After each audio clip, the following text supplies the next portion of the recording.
뉴스의 새로운 기준. 김종대 뉴스업.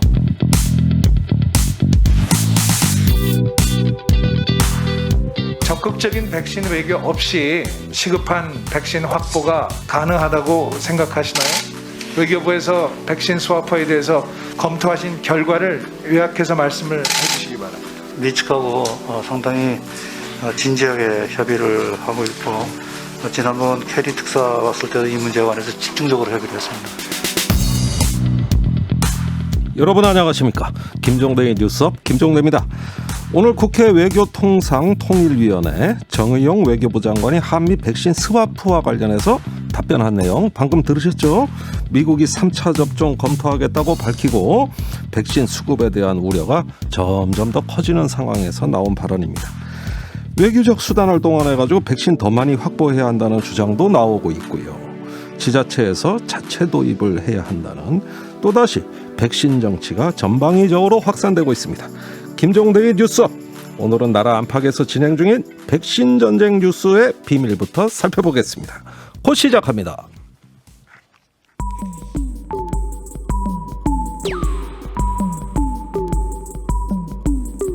나쁜 일은 일어나기 마련. 좋은 일이 일어나려면 정신줄 번쩍. 병들지 않은 건강한 뉴스, 건강한 대화. 몸에 좋은 것 뉴스 생로 병사의 비밀.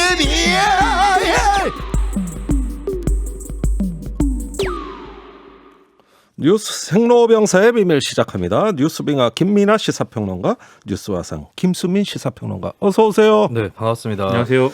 예, 방금 예고해드렸어요. 백신 전쟁, 또 백신 정치라고 해야 될까요? 화산이 준비해 오셨는데 참 여러 가지 얘기들 나오고 있죠. 네, 수급이 좀 여의치 않다라고 하는 여론이 또 있다 보니까 여러 논의들이 또 정치권에서 이어지고 있는데요. 경기도 자체 도입론 이재명 지사가 꺼낸 거에 대해서 또 정세균 전 총리가 반박을 하는 그런 일도 있었고, 일본처럼 미국으로부터 백신을 받아와야 한다 이런 외교적인 주장도 있고, 백신 특사로 이재용 삼성 부회장을 보내야 된다. 사면시켜서 네, 미국 그런 보내자. 얘기도 있고, 백신 스와프에 이를 때까지 굉장히 여러 얘기가 나오고 있습니다. 이 뉴스의 비밀은 백신을 쥐었자니 정치권의 민낯이 나오더라입니다. 참 이거 뭐 또 오늘 좀 답답한 느낌이 좀 드는데 자, 그럼 하나씩 짚어보겠습니다. 이재명 경기도지사가 국회 찾을 일이 있었는데 경기도 자체 백신 도입에 대한 이야기가 나왔다고 합니다. 먼저 이야기 듣고 이어가시죠. 경기도 독자적인 시행 말씀은 임의로 백신을 도입하겠다는 취지가 아니라 정부와 협력하되 이게 정치적 논의나 부담 때문에 할 수 없다면 우리 경기도에서라도 새로운 백신을 사용할 기회를 부여해 주시면 도민들을 설득해서 방역에 도움이 될 수 있다는 걸 선도적으로 보여드리겠다는 그런 말씀이었습니다. 방역당국이 충분한 선택 기회를 가질 수 있도록 모든 가능성을 열어놓고 논쟁할 수 있는 길을 열어드리고 싶었습니다. 네, 핵심 골자는 방금 다 나온 것 같아요. 네, 이게 시작을 한 것은 뭐냐면 지난주인 4월 15일이죠.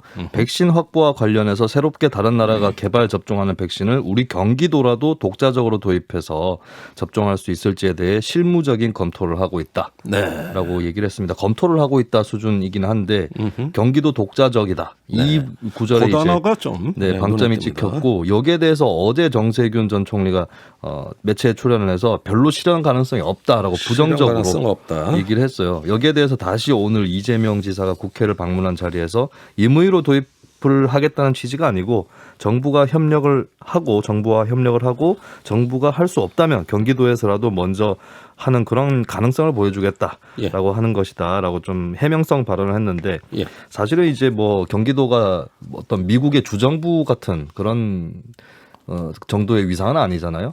지자체인 것이고 과연 경기도가 독자적으로 이걸 구할 수 있는가. 그리고 그렇게 한다고 할지라도 다른 지역이라든가 중앙정부 입장에서는 이것을 그냥 하도록 하겠는가. 여러 가지 의문이 남을 수밖에 없는데 글쎄요. 이게 좀 치고 나가기 위해서 했던 말이고 네. 그리고 이번에 좀 이렇게 수습하고 있는 것이 아니냐 굉장히 주워 담는다? 원론적으로 원론적으로 이제 수습하는 네. 예, 그런 그림이 좀 그려지고 있는 것 같습니다.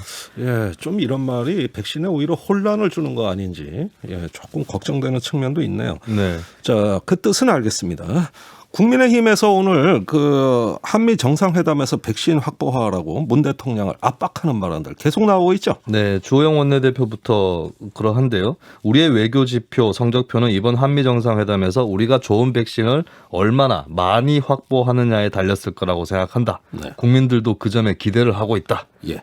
네, 이미 막 기대를 하고 있다라고 하면서 시험 문제를 냈어요. 네, 예. 더 큰 압박이죠 이게.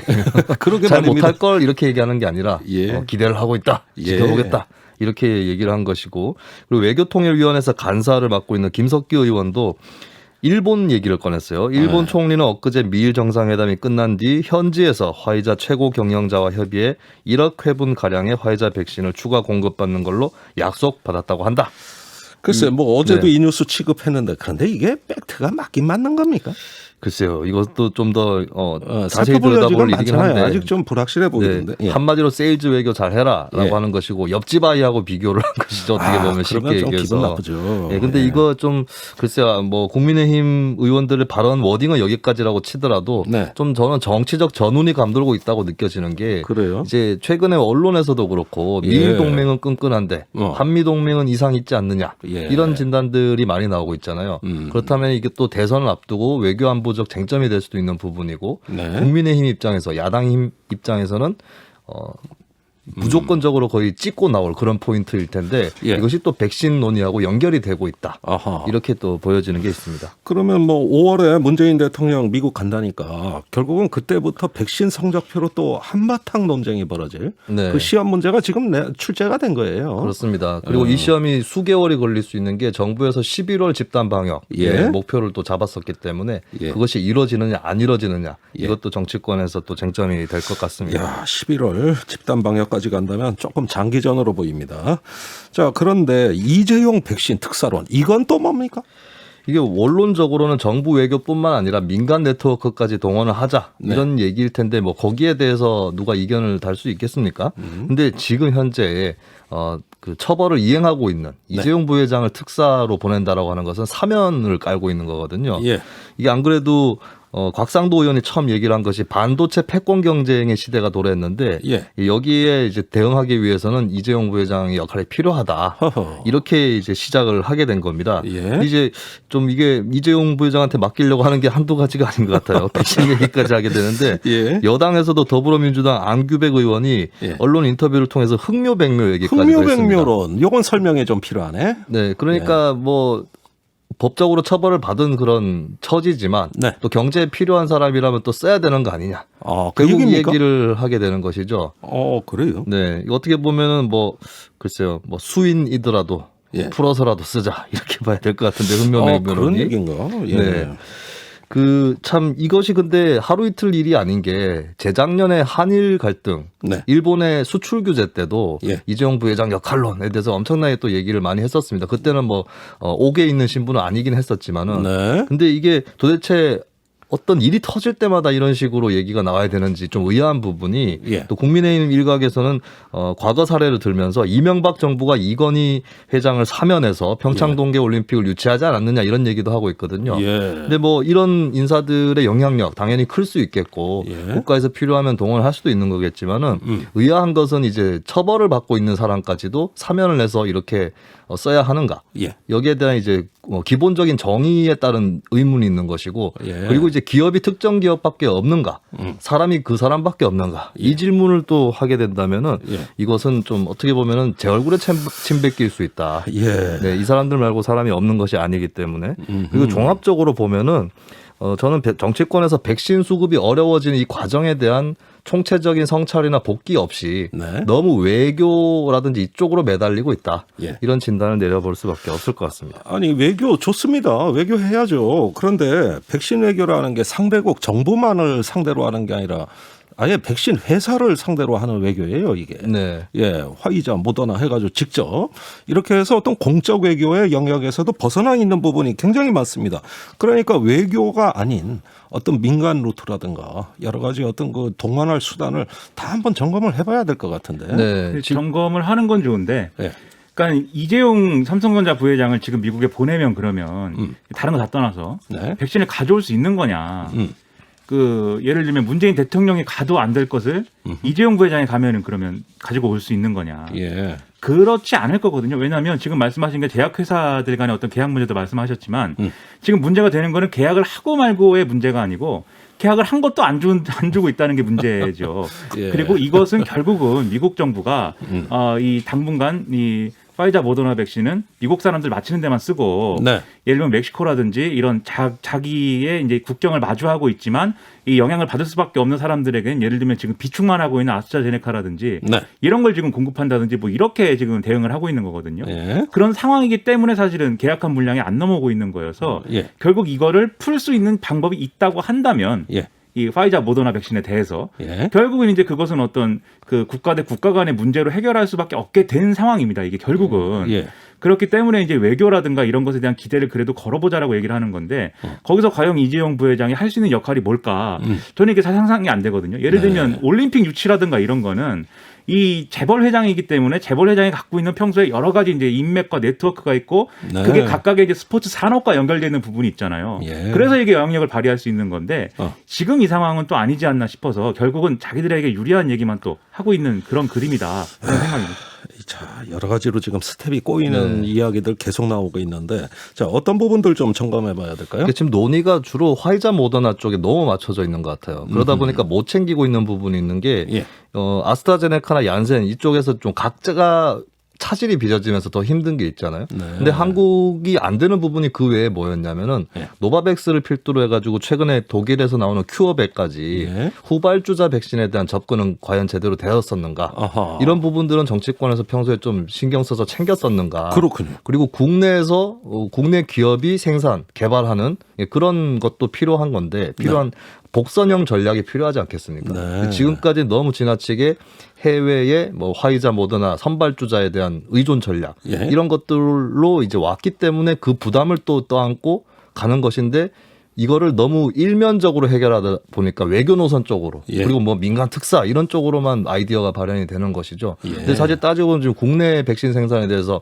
미국이라든가 이쪽에서 들였던 어떤 예산, 비용 이런 거에 비해서 한국 정부가 들이는 것은 많지는 않거든요. 네. 이런 부분들까지 종합적으로 돌아보고 있는가 이 부분을 정치권에게 좀 질문을 할 수밖에 없는 시점인 것 같습니다. 그래서 네. 지금 말씀하신 대로 이 파이자 모더나 아니면 그런 백신이 없는 거냐에 대해서 이런저런 얘기가 나오는 것 중에 또 이재명 지사 주장이 해석이 또 부풀려지는 측면도 있어요. 뭐냐면 경기도가 자체적으로 백신을 확보한다고 하는 게 지금 예. 불가능하지만 어허. 그 말에 깔려 있는 이 포인트가 뭐냐? 네. 어떤 백신을 겨냥해서 하는 말이냐? 그렇지 않습니까? 무슨 얘기를 하려면 적어도 생각하는 그림이 있을 거 아니에요. 네. 근데 거기에 대해서 나오는 해석이 결국은 러시아 백신 아니냐라는 거예요. 스푸트니크 V를 염두에 두고 네. 하는 얘기 아니냐? 왜냐하면 이 백신이 경기도 일부 산단에 이제 생산 그 시설을 설비를 갖고 있는 제약회사들이 위탁 생산하는 게 있거든요. 예. 위탁 생산하는 것이 있기 때문에 이걸 염두에 두고 중앙정부에서 계약이나 이런 문제를 풀어주면 여기서 무슨 경기도가 역할을 하겠다는 얘기 아니냐. 뭔가 믿는 구석이 좀 있는 것 같네. 근데 이제 정부가 안 된다고 하니까 이제 지금 예. 가능성이 없다고 하니까 그것은 아마도 이제 불가능한 그림에 가까워졌겠죠, 지금은. 네. 어쨌든 이런 식으로 그런 러시아 백신에 대해서 그것도 도입해야 되는 거 아니냐 이런 목소리도 있어요. 네. 다만 의료계에서는 이게 지금까지 나온 결과로는 어쨌든 우리가 처음에 생각했던 것만큼 임상적인 효과가 그렇게 뭐 아주 못 믿을 만큼은 아닌데 네. 다만 임상 3상의 이제 일부 연령대에 대해서 여전히 이제 임상 결과가 부족한 측면이 있기 때문에 네. 뭐 당장 도입하고 이런 건 어렵지만 장기적으로 생각은 해봐야 된다는 취지의 그런 얘기가 나오거든요. 예, 그래서 이런 것들도 도입이 안 된다 하더라도 여러 가지 수단을 일단 준비는 해보자. 그렇죠. 그런 논의들이 진행은 되는데 예. 이게 결정적으로 지금 말씀하신 것처럼 정부 차원에서 이제 중앙에서 좀 끌고 가는 그런 그림은 이제 안 되고 있어서 그런 네. 점들이 미비해 보이는 측면이 있는 거죠. 알겠습니다. 자, 이 백신 문제가 생각보다 복잡한 문제라는 생각은 듭니다. 오늘 국회에서 나온 눈에 띄는 발언, 아까 우리가 오프닝에서도 말씀드렸는데 백신 스와프예요. 네. 자, 이 논의가 오늘 국회에서 주목할 만하게 논의가 됐는데 이 점도 우리 정부 정부의 상당히 좀 앞으로 좀 뭐랄까 비판을 받을 만한 소재 아닙니까? 일단은 백신 스와프가 뭐냐 했을 때 한국이 생산 시설을 제공을 하고 미국이 백신을 그 대가로 공급을 해주는 시스템을 얘기하는 건데요. 네. 작년에 박진 국민의힘 의원이 질의를 했을 때 정의용 장관이 미국 측과 그때 질의를 했을 경우는 박진 의원 같은 경우는 한미 FTA를 원용하면 이게 가능하다라고 얘기를 했는데 그때만 해도 정의용 장관이 이거는 그 산업부 검토에 따르면 불가능하다, 어렵다. 그리고 미국, 영국도 남는 게 있으면은 개도국에 준다는 입장이지 우리 같은 고소득국 그리고 기확보국에 주겠다는 건 아니다. 이렇게 답변을 했거든요. 잠깐만요. 정의용 외교부 장관이 작년 12월에 답변했다. 그때 외교부 장관이 정의용 맞습니까? 아닌가요? 네. 그 입장이 이제 바뀐 것이죠. 네. 근데 오늘 뭐라고 했냐면 미국 측과 진지하게 협의 중이다. 이렇게 답변을 했거든요. 그러니까 결국에는 이 백신 수급 계획이 여의치 않으면서 정부의 태도도 바뀌었다라고 하는 부분이 되겠습니다. 이것도 이제 그렇군요. 그럼 뭐냐를 한번 따져봐야 되는 건데 이게 그 결국 이 백신 수합이라고 하는 게 제가 통화 수합은 제가 많이 들어봤는데 백신 수합은 또 처음 이제 들어보는데 이게 아무래도 결국은 우리가 이제 나중에 생산할 물량을 먼저 좀 주기로 하고 나중에 주기로 하고 일단은 그 물량에 해당하는 것을 일단은 긴급하게 받기로 하는 게 백신 수합 아니겠습니까? 네. 그럼 뭘 주고 뭘 받을 거냐에 대한 상상을 한번 해봐야 되는 사원이 있어요. 이게 가능하냐 안 가능하냐를 따져보려면. 그렇죠. 근데 지금 국내 생산되고 있는 물량이라는 게 사실 아스트라제네카밖에 없는 거잖아요. 그것도 이제 코백스 퍼실리티 납품 분인데 어쨌든 여러 가지를 무리를 한다고 해도 아스트라제네카를 그럼 미국에 주고 파이자나 모더나를 받아오는 거냐? 그럴 수는 없겠죠. 똑같이 아스트라제네카를 받아와야 될 가능성이 있는데 이 그림은 여전히 이제 혈전 논란이나 이런 게 있는 상황에서 30세 미만 접종 용도나 이런 것들이 이제 좀 안 될 부분이 있어서 이걸로 이런 방향으로 가는 거냐 조금 의문이고 그리고 미국도 아스트라제네카를 이 수합으로 내줄 거냐는 지금 장담할 수 없는 부분이고 또 하나 이제 주목이 되는 게 오늘 나온 보도들 보면은 모더나가 이제 국내에서 위탁 생산하기로 계약한 부분이 있지 않습니까? 이게 자회사를 설립해서 뭐 조만간 이제 진행이 된다라는 보도가 오늘 또 나오기도 했어요. 이것은 뭐 확정적인 건 아닌데 어쨌든 어느 정도의 논의의 진전이 있다는 부분이죠. 그리고 원래 이제 모더나 백신이 상반기에 들어와야 되는데 이게 하반기로 밀렸다는 보도가 같이 나오고 있거든요. 그러면 결국 이 백신을 모더나 이제 생산분을 먼저 당겨서 가져오는 것을 협상을 하고 나중에 모더나 위탁 생산 부분을 미국에 주는 방안 그런 방안도 고려할 수 있는 거 아니냐 이런 문제 제기가 이제 나오고 있는 상황이어서 어떤 시나리오냐 이것도 앞으로 지켜봐야 될 대목이고 여기서 또 하나 이제 함정이 있는 게 반도체를 주고 백신을 가져오자 이 얘기가 있습니다. 그런 얘기까지 나오네. 그러면 온갖 것이 스와프 되는 거죠. 그러면 결국 또 이재용 부회장 얘기로 갈 거예요. 이 얘기는. 그래서 이 백신 얘기 하나를 놓고도 각자 유리한 걸 어떻게든 끼워넣기 위해서 막 이제 서로 얘기를 하고 있는 그런 그림이 되고 있는 거죠. 아유. 뭐 별의별 얘기가 다 나오는 거 보니까 백신 정치가 참으로 오묘하다는 느낌이 들어요. 자, 이 정도로 하고요. 두 번째 뉴스로 넘어가겠습니다. 빙하가 준비하셨죠? 정의용 외교부 장관 오염수 발언 뉴스의 비밀 우리는 아직도 핵발전을 모른다입니다. 어제 대정부 질문 답변하러 나온 정의용 장관의 애매한 발언을 다뤄드렸는데 오늘도 이게 국회 외통위에서 논란이 쭉 됐는데 어떤 내용인가 알아보겠습니다. 자, 정의용 장관 외통위에 출석했어요. 뭐라고 했습니까? 그러니까 어제 논란이 된 발언이 국제원자력기구 기준에 맞는 적합한 절차를 따른다면 일본의 오염수 방류를 굳이 반대할 건 없다 이렇게 얘기를 했는데 그 질문 이 답변의 진위가 뭐냐? 그리고 그 무슨 생각을 하고 있는 거냐 이런 질책 뭐 이런 것이 쏟아졌습니다. 그러니까 정의용 장관이 이렇게 답을 했습니다. 일부에서 정부가 반대를 위한 반대만 하는 게 아니냐. 일본이 하면 무조건 반대하는 거냐 뭐 이런 지적이 있어서 그게 아니다라는 취지에서 얘기를 한 거다. 그래서 뭔가 과학적 근거를 제시를 한다든지 우리 정부와 충분한 사전미를 한다든지 IAEA의 검증 과정에 우리가 참여를 한다든지 이런 조건을 이제 언급하기 위해서 그 얘기를 한 건데 언론 보도가 좀 과도하게 된 측면이 있다 이렇게 해명을 했는데요. 지금 이 일본의 오염수 방류에 대해서 긍정적인 반응을 보인 나라는 미국밖에 없기 때문에 우리가 미국 측에 그러한 판단의 근거가 뭔지 분명히 알려달라고 요구를 한 상황이다라고 또 해명을 하는 그런 상황이었습니다. 아니 그러니까 어제 발언에 비해서 약간 달라지긴 했어요. 그 뭐 이러이러한 이유가 충족이 안 됐다 이 얘기인데 요것도 반대냐 찬성이냐 좀 명확치가 않아요. 좀 미지근해 보입니다. 그렇죠. 그리고 이제 아무래도 처음에 이제 일본이 오염수 방류를 결정한 날에 그 다음 날에 정부와 대통령이 내놓은 반응하고 좀 온도차가 있지 않느냐. 그렇죠. 이런 지적들이 있는 게 예. 일단 방류 당일날 우리 정부가 즉각 반대 입장을 밝혔고 그 다음날 문재인 대통령이 아이보시 고이치 주한 일본 대사한테 신임장을 주면서 일본 원전 오염수 해양 방류 결정에 대해서 우리 우려가 매우 크다. 본국에 잘 전달해 주기 바란다. 이렇게 얘기를 했거든요. 예. 청와대는 신임장 주는 자리에서는 보통 이런 얘기 안 하는데 이렇게 이례적으로 얘기한 거다. 이렇게 강조를 하기도 했습니다. 예. 그리고 또 이날 대통령이 국제해양법재판소에 일본의 원전 오염수 해양 방류 결정과 관련돼서 잠정 조치를 포함해서 제소하는 방안을 자꾸 검토하라고 지시했다. 이런 이제 의사도 같이 청와대가 밝혔기 때문에 이런 정도의 이제 대응과는 좀 온도차가 난다. 이런 지적이 나오고 있는 거고요. 예. 이날 구윤철 국무조정실장도 긴급 관계 차관 회의 결과를 브리핑을 하면서 이 일본을 굉장히 강하게 비판을 하면서 우리와 충분한 협의 및 양해 과정 없이 이루어진 일방적 조치에 대해서 유감을 표명하는 이런 과정도 있었기 때문에 그럼 정부 입장이 달라진 거냐? 이런 얘기가 나오고 있습니다. 아니 협의 안 하고 일방적으로 일본이 뒤통수를 치면 일단은 반대 입장을 표명하고 그 다음에 협의해도 되는 거거든요. 근데 이 반대라는 말을 정의용 장관은 안 쓰려고 그러는 것 같아요. 정부 입장하고 다른 것 같아요. 그게 이제 일단은 그렇게 보일 수가 있는 게 어쨌든 톤은 이제 완전히 다른 톤으로 이제 느껴지기는 합니다. 말씀하신 것처럼 최대한 이제 일본이 하기 때문에 반대한다 이런 인상을 안 주려고 이제 정의용 외교부 장관이 노력을 하고 있는 것 같은데 예.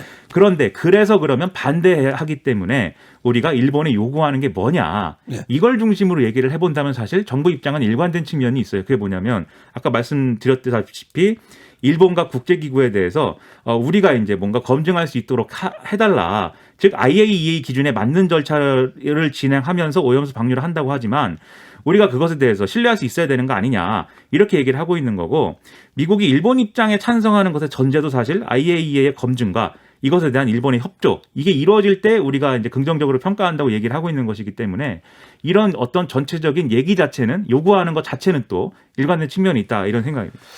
그래요. 아니 기준을 제시한다는 거는 이해가 가요. 우리 정부는 이런 입장으로 일본의 입장을 협의를 해달라 그랬고 검증하겠다 그랬다. 그런데 어쨌든지 간에 지금 일본의 태도 보면 못 믿겠다는 거 아닙니까? 우리가 이제 일본 못 믿는 거죠 지금. 예. 그 아니, 얘기를 믿을 하고 수가 있는 없어요. 건데. 믿을 수가. 그렇죠. 예. 이게 못 믿는 이유가 이런 얘기입니다. 첫째로 핵발전 과정에서 나온 오염수를 이런 뭐 다핵종 제거 설비라든지 어떤 종류의 이런 처리를 통해서 해양 방류하는 것 자체는 지금까지는 이제 인정된 사실이라는 거죠. 인정된 어떤 방식인데 네. 다만 지금 사례와 과거에 이제 용인돼 왔던 사례와 다른 것은 네. 과거에는 이제 원전이 정상적으로 돌아가는 그런 상황에서 거기서 나온 그렇죠. 네. 그걸 네. 그런 방식으로 처리했던 건데 예. 지금 이제 후쿠시마 원전에 같은 경우에 노심용융까지 일어난 그런 원전 아닙니까? 폭발하는 원자력 발전소예요. 그렇죠. 근데 그건 수소가스에 의해서 폭발을 했는데 예. 어쨌든 노심용융이 일어났기 때문에 여기서 나오는 오염수까지 이렇게 해서 안전을 담보할 수 있는 거냐? 이건 전례가 없는 일이기 때문에 예. 여기에 대해서 이제 신뢰성을 담보할 수 없다. 이렇게 이제 얘기를 하는 건데 우리가 문제는 그렇다면 그게 신뢰로운지 아닌지는 누가 판단하느냐? 예. 결국 공신력 있는 국제기구가 판단해야 되고 그게 그것 중에 하나가 지금 IAEA인 건데 예. 이 IAEA가 일본 입장을 지지하고 있기 때문에 여기 있어서 우리가 완전히 신뢰할 수 없다라고까지는 얘기 못하는 이런 측면이 하나가 있고요. 네. 두 번째는 이 다핵종 제거 설비, 일본이 가지고 있는 이 설비가 결국 마지막에 걸러내지 못하는 게 삼중수소인데 네. 이게 얼마나 유해한 거에 대한 이 논란이 아직 남아 있습니다. 그래서 네. 한쪽에서는 그렇게까지 유해한 건 아니다. 유해하다는 게 확인된 바 없다. 이렇게 얘기하고 있지만 다른 한쪽에서는 아니다. 이것은 유해한 것이 분명하고 다만 이게 장기간의 어떤 인간의 어떤 이 몸에 축적이 되고 그래야 이제 어떤 피해가 나타나는 것이기 때문에 인과관계를 규명하기가 어려울 뿐이다. 이렇게 반론하고 있는 그런 상황이거든요. 예. 그래서 이 문제가 이제 있는데 하지만 이러한 이유를 들어서 예를 들면 이게 삼중수소가 우리 몸에 어떠한 영향을 미칠지 알 수 없다라는 이유만으로 그냥 반대한다라고 얘기는 어려우니 예. 그 과정을 우리가 검증할 수 있게 해달라는 중간 과정의 어떤 얘기가 지금 들어갈 수밖에 없는 그런 상황이 돼버린 거죠. 좋습니다. 일단 조건을 걸어 놓는다. 예? 이러이러한 어떤 그 믿음을 충족시켜라. 자, 이런 거예요. 그런데 우리가 지금 일본 정부의 무성의함을 봤을 때 믿고 싶어도 믿을 방법이 없지 않습니까? 그렇습니다. 공개가 안 되고 있잖아요. 지금 쭉 말씀드린 것은 일반론적인 얘기를 말씀드린 거고요. 예. 일본의 경우에 우리가 특별히 또 못 믿는 근거들이 있습니다. 뭐냐면 첫째로 다핵종 제거 설비 자체에 대한 신뢰성 문제가 있습니다. 그래서 이 설비를 통해서 이 오염수를 1차 처리했을 때는 방사성 물질이 제대로 걸러지지 않은 게 확인이 이미 됐습니다. 네. 그래서 일본 정부가 내놓은 대안이 한 번 걸러서 안 되니까 2번 걸러서 그러면 처리하면 된다는 거거든요. 예. 그리고 2번 걸러서 자기들이 확인해 봤더니 완벽하다 이렇게 얘기를 하는데 예. 이 완벽한 결과는 사실 지금까지 공개한 적이 없어요. 2차로 했을 때 처리했을 때 어떻게 되는지는. 예. 그리고 최근에 한겨레 보도에 의하면 이 다액종 제거 설비 일부는 일본 정부의 인가를 제대로 받지도 않은 상황에서 이제 지금 가동이 되고 있다. 이런 이제 좀 보도가 있는데다가 예. 또 이 설비가 과거에 오작동한 사례가 있다. 제대로 이제 걸러내지 못한 사례도 있다. 이 점도 지금 학계에서는 지적이 되고 있거든요. 그러니까 여기에 신뢰성 문제, 좀 특수성의 차원에서 신뢰성이 이 저하된 부분이 있기 때문에 예. 여기에 대한 검증을 우리가 또 요구할 부분이 있는 것이고 둘째로 도쿄전력이 이 오염수 외에도 후쿠시마 폐기물 관리를 다 부실하게 해왔다는 의혹도 있습니다. 네. 예를 들면 후쿠시마 원전 부지에 지금 뭐 이 컨테이너가 잔뜩 있는데 거기에 대해서 안에 뭐가 들었는지 파악도 못 하고 있고 네. 그리고 여기서 이제 뭔지 모를 것들이 또 일부 유출되기도 하고 막 이랬거든요. 네. 그러니까 이렇게 관리를 하고 있는데 오염수라고 제대로 관리를 했겠느냐 예. 이런 것이 의심이 되기 때문에 예. 그래서 이 신뢰성에 대해서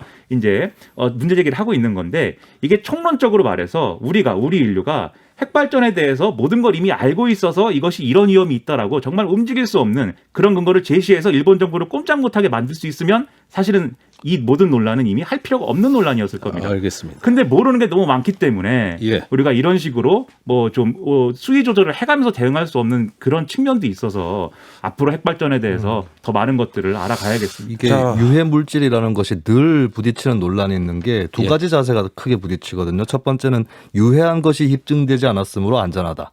두 번째는 안전한 것이 입증되지 않았으므로 유해하다. 이 두 가지 입장이 계속 부딪히는데 사실 예. 여기에 대한 방법은 명확한 왕도는 없지만 두 가지 원칙입니다. 투명, 첫 번째, 두 번째는 합의라는 네. 거 이것을 좀 지구적으로 이 문제를 소화할 필요가 있다고 보여집니다. 네, 어려울 때일수록 원칙을 지키자. 문재인 대통령이 한때 했던 말입니다. 지금이 더욱 필요한 말이 아닌가 생각되고요. 세 번째 뉴스로 넘어갈게요. 시간이 많지는 않은데요. 종부세와 대출 규제 완화 소식 간단하게 전해주시죠. 이 종부세와 대출 규제 완화 뉴스의 비밀 다시 빛내서 집사는 시대로인데요. 네. 오늘 홍남기 경제부총리가 종부세 부과 기준 상향 검토 얘기도 했고요. 그래서 좀 9억 원 기준은 이제 좀 고칠 때가 되지 않았느냐라는 이 지적들이 있어서 신중히 검토하겠다라고 했고 네. 또 더불어민주당 김병욱 의원이 종부세 부과 기준을 12억으로 상향하는 법안도 발의하고 이러면서 예. 상당히 종부세 기준에 대해서는 상향이 유력한 상황인데 이런 여러 가지 변화들이 재보선 패배 이후에 이루어지고 있어서 그런 말씀을 드려본다는 내용입니다. 예, 그렇군요. 이 종부세 내는 사람들 도대체 얼마나 됩니까? 어제 홍남기 부총리는 우리 국민의 95%는 종부세가 없는 세상에 살고 있고 3, 4%의 국민만 이걸 내고 있다. 이렇게 얘기를 했습니다. 네. 즉 절대 숫자가 많지 않은 게 사실인데요. 다만 부동산 가격 상승하고 공시가격 현실화로 내는 사람이 늘어난 것 자체는 사실이어서 2020년 현재 한 29만 1천 명 정도가 대상자인 걸로 나타나고 있습니다. 예. 이 중에 상당수는 그리고 액수가 많이 크지는 않을 거예요. 아하. 근데 이 종부세 외에도 재산세 부담이 또 가중된 측면도 있어서 이게 이제 민심 악화로 이어졌다. 이렇게 판단하는 기류가 있기 때문에 아마 재산세 기준 이런 것들도 손을 댈 것 같습니다. 대출 규제도 완화한다 그래요? 빚내서 집사라는 거 아닙니까? 오늘 보도에 따르면 더불어민주당이 이제 무주택자 LTV 우대 비율 적용 대상 확대를 추진한다고 하고 일각에서는 이제 DTI 이제는 DSR로 기준이 바뀌었는데 네. 이것도 이제 좀 이제 확대를 한다고 하는데 즉 빚을 더 많이 내주겠다라는 거거든요. 예. 근데 이것의 모든 전제는 집을 우리가 사서 자기 명의로 갖고 살아야 된다는 것에서 모든 문제가 발생을 합니다. 즉 집을 사야 되는데 가격이 너무 높아서 그걸 살 수가 없으니 이 대출을 더 해주는 수밖에 없는 것이고 네. 또 집을 내가 가져야만 하는데 이 집의 가격이 평가되는 가격이 오르기 때문에 세금을 더 내야 되니까 그걸 경감시켜주기 위한 방법을 짜내는 수밖에 없는 건데 네. 과연 그러면 집을 가져야만 되는 세상인 것이냐 그렇다면 빚내서 집 사는 시대가 불가피한 것이고 그렇지 않다고 하면 어떤 대안이 있는 거냐 앞으로 모색을 해야 된다 이겁니다. 알겠습니다. 자, 주택 문제 계속 답답합니다. 뉴스 생로병사의 비밀은 여기까지입니다. 두 분 수고 많았어요. 고맙습니다.